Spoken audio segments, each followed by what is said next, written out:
Saludos con todos, aquí Mr. Root y el día de hoy vamos a ver la tercera parte de los estados econométricos con el método de mínimos cuadrados ordinarios, donde vamos a ver la derivación y una pequeña explicación del modelo. Ahora, unas especificaciones y fórmulas previas.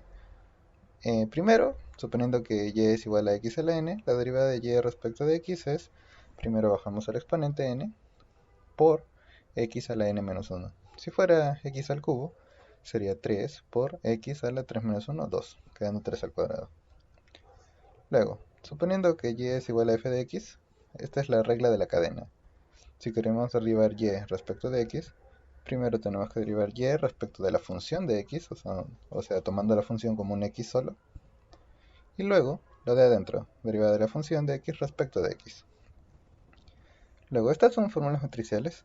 Suponiendo que a transpuesta de b es igual a b transpuesta de a, podemos ver que la derivada de esto respecto de b queda simplemente en cualquiera de los dos casos.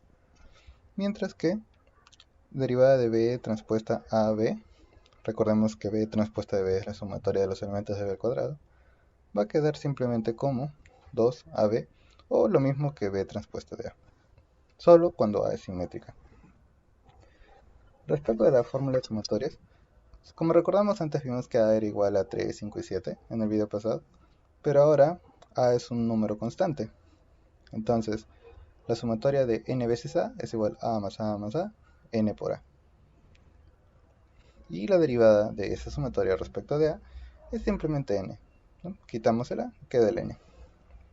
Ahora, haciendo un símil con lo del video pasado respecto a, ¿se acuerdan de esperanza de a al cuadrado versus esperanza de a todo al cuadrado? Justamente aquí pasa lo mismo. Aquí estamos multiplicando por n, así que n, abre paréntesis, y cada elemento de a elevado al cuadrado, ¿no? A1 cuadrado más a2 cuadrado, así así. Ahora, la derivada de todo esto respecto de cada elemento a sería simplemente n todo por derivando cada uno de estos. Bajamos este 2 y multiplicando a1 a la 2 menos 1, como aquí, quedando 2a1, más 2a2 y así hasta 2a_n. Pero, como vemos, este 2 puede salir, quedando finalmente 2 por n por a1 más a2, así hasta n, sumatoria de a. Ahora, viendo la sumatoria de a todo el cuadrado, tenemos que resolver primero la sumatoria y después elevar todo al cuadrado. Aquí podemos aplicar fácilmente la regla de la cadena. Simplemente tomamos todo esto como un x, quedaría 2 por todo esto, que es la sumatoria de a la 2 menos 1, quedando 2 sumatoria de a. Ahora derivamos lo de adentro respecto a la derivada de a1, es como si fuera a1 a la 1.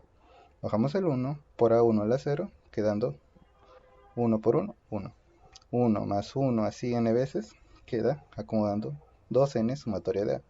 Nótese que estas dos son iguales, cosa que vamos a usar más adelante. Ahora, ¿por qué se llama MCO? Bueno, aquí es porque hay que una función objetivo que dice minimiza, mínimos, el cuadrado ordinario por los residuos. Así que, suponiendo un modelo con k igual a 2, un intersecto y una x, quedaríamos que la sumatoria de errores al cuadrado sería todo esto pasando a restar con su respectiva sumatoria y todo al cuadrado. Así que de forma matricial, como recordamos, es transpuesta de sumatoria de los elementos de al cuadrado. Supongamos que y menos xb, recuerden que esta b ya contiene el intersecto, le aplicamos la misma forma, ¿no? Y menos xb es como una sola y transpuesta y menos xb, obteniendo la sumatoria de y menos xb, o sea, todo al cuadrado, como aquí. Ahora, vamos a empezar a derivar el modelo lineal. Estas son las ecuaciones normales o condiciones de primer orden, donde hay que aplicar la derivada de la sumatoria de errores al cuadrado, tanto para cada parámetro estimar, alfa y beta, intersecto y pendiente. Donde recordemos de que esto es lo que vamos a hacer.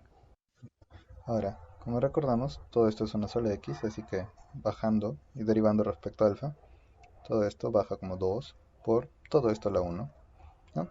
Pero como vemos, y menos alfa menos beta por x es el error, así que esta es sumatoria de los errores. Ahora, todo multiplicado por la derivada de esto respecto a alfa. Solamente hay menos alfa, así que quedaría menos 1, quedando menos 2 por sumatoria de los errores igual a 0. Pero si dividimos esto entre n y eliminamos el 2, porque bueno, es 0, no va a importar, quedamos con que la esperanza de los residuos es igual a 0, justo como lo vimos en el video pasado. Ahora, respecto a beta, va a quedar de forma similar, todo esto baja el 2, todo por la sumatoria de los residuos multiplicado por la derivada de esta función respecto a beta. Aquí beta solo aparece aquí, así que quedaría menos x. Quedando, si arreglamos, menos 2 por la sumatoria de x por e.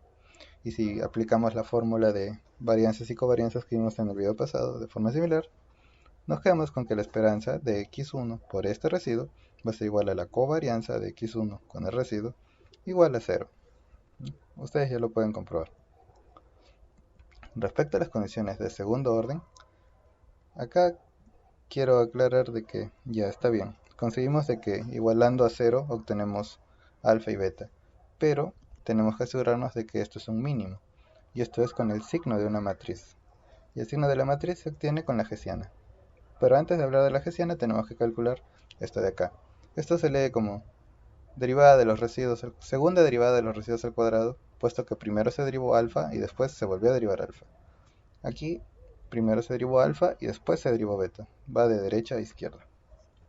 Viéndolo mejor con el ejemplo, recordando que esta es la derivada, la primera, aplicamos, esto lo volvemos a derivar simplemente. Queda, ¿no?, menos 2 por la derivada de la de adentro, menos alfa, quedaría menos 1. Menos 2 por menos 1, pero recordemos que sumatoria de alfa n veces da n por alfa, quedaría 2 por 1, menos 2 por menos 1 por n, quedando 2n, y esto es mayor a 0. Ya vamos teniendo que el primer elemento es positivo. Ahora, respecto de beta, si recordamos que esta es la ecuación, si aplicamos la segunda derivada de beta a esta, vamos a obtener que menos 2 por menos beta, el menos va a salir, así que menos 2 por menos 1 ya va a quedar 2, y queda x por x, x al cuadrado, sumatoria de x al cuadrado, que bueno, cualquier valor que tome x, sea posi o nega, esto va a ser mayor a 0. Ahora, continuando, vamos a tener que la derivada de esta respecto de alfa y luego de beta va a ser lo mismo que la derivada respecto de beta y después de alfa. Esta es una propiedad también conocida. Y ya, tomemos la primera, alfa y luego beta. Hay que aplicar aquí la derivada respecto de beta. Así que menos con menos va a quedar más, va a quedar 2 por sumatoria de x simplemente. Pero x puede ser posi, puede ser nega, no sabemos. Así que este signo queda como que en duda. Bueno, pero no nos podemos quedar con la duda. Así que para eso vamos a aplicar la matriz hessiana, que no es más que la siguiente matriz, ¿no?, ordenando los elementos. Aquí, como ven, primero están los derivados de alfa y luego de la siguiente. Aquí los derivados de beta y después los siguientes. Y como hallamos el signo de la matriz con la determinante de la matriz hessiana. Ordenando todo lo calculado anteriormente, vamos a obtener esto de aquí, donde podemos sacar el 2. Y vamos a quedar con esto, n sumatoria de x, ojo que es lo mismo, y sumatoria de x al cuadrado. Esto denle un ojo porque lo vamos a ver con la derivación matricial. Ahora, aplicando la determinante, vamos a obtener esto de acá, ¿no? La determinante no es más que esto por esto, menos esto por esto. ¿Ya? Esto tampoco parece ser muy informativo, ¿cierto? Así que lo que debemos hacer es sacar las derivadas de todo lo que va a variar. En este caso solamente va a variar n y x.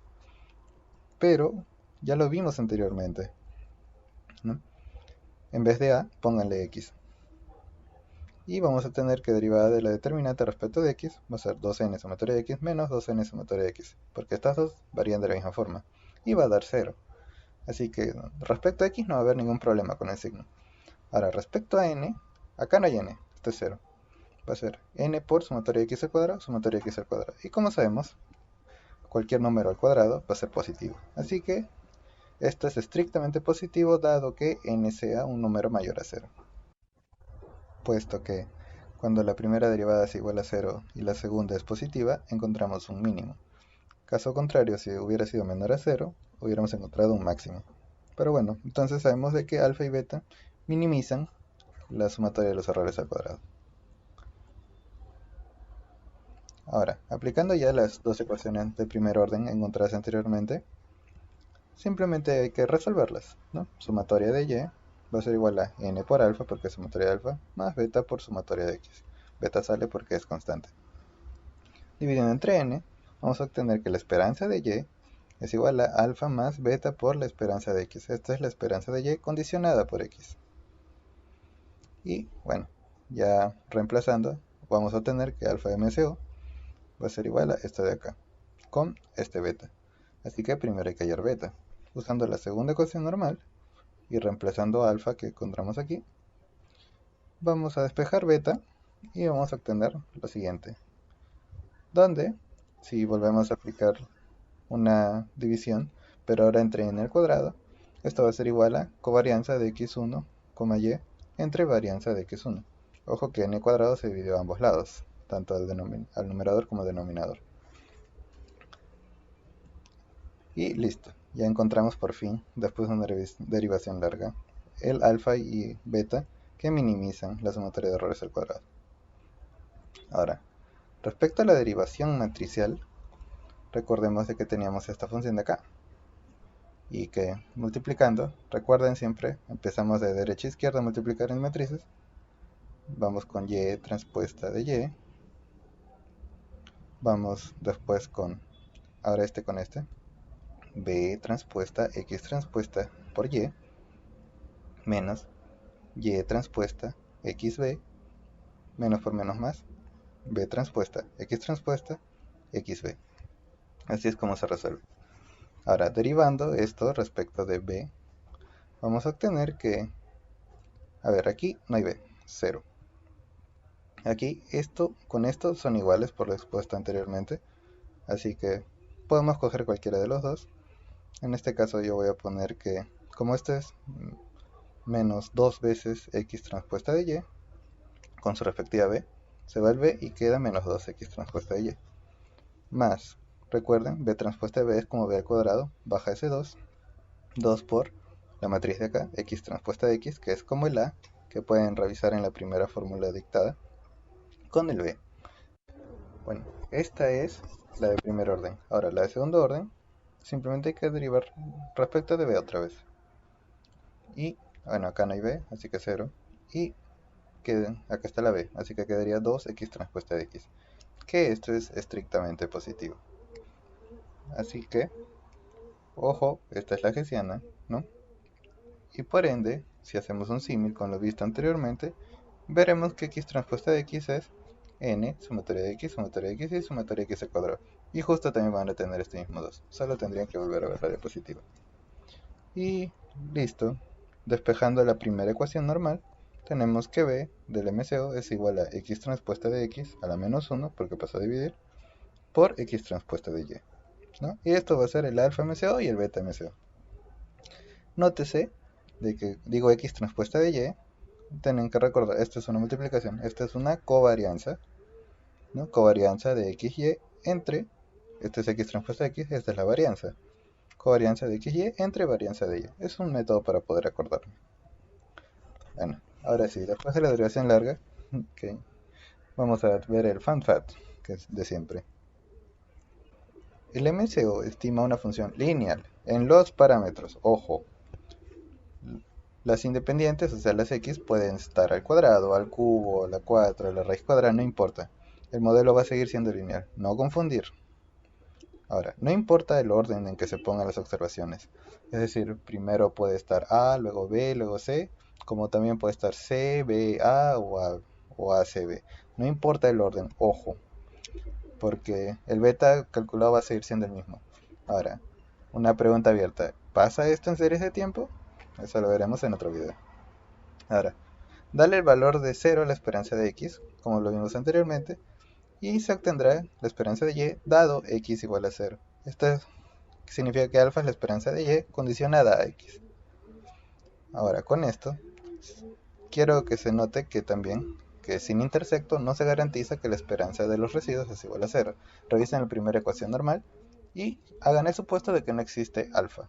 Solo tendremos la segunda ecuación normal, que garantiza que la covarianza de x y y sea igual a 0, más no esta de aquí. Así que piénselo dos veces antes de no poner el intersecto. Y para ilustrar este punto, vamos a ver este pequeño modelito de consumo e ingreso. Supongamos que estos puntos son las observaciones, estos puntos negros. Y si no hubiera intersecto, significa que consumo solo existe cuando ingreso existe. Por ende, los dos empiezan en el 0, 0, aquí. Y cada vez que aumente ingreso, aumentará consumo, suponiendo que beta es positivo. Y obtendremos una línea así. Pero no ajusta bien, porque los puntos están más en este ángulo de inclinación. Y lo que el intersecto va a hacer es, ya, este es alfa. Y decimos, ya, aunque x valga 0, algo se consumirá. ¿Cómo se entiende esto? Bueno, supongamos que no tienes trabajo, tu ingreso es 0, pero recibes alguna donación por parte del gobierno, conocido como consumo autónomo. Ese va a ser el alfa. Así que desde aquí recién partiría desde el ingreso. Ojo, hay que tener cuidado con ello. Y a partir que aumente el ingreso, aumentaría el consumo. Y como ven, esto puede ajustar mucho más estos puntos que sin el intersecto. Por eso piénselo dos veces. Aparte de que perderíamos de que la esperanza de los residuos va a ser igual a 0. Bueno, eso sería todo. Gracias por su atención. Compartan para más contenido y estudien bastante. Todos los conceptos usados en los dados econométricos están aquí. No hay conceptos usados que no hayan sido tocados. Y recuerden que los conceptos básicos son nacimiento de modelos avanzados. Muchas gracias y hasta otra.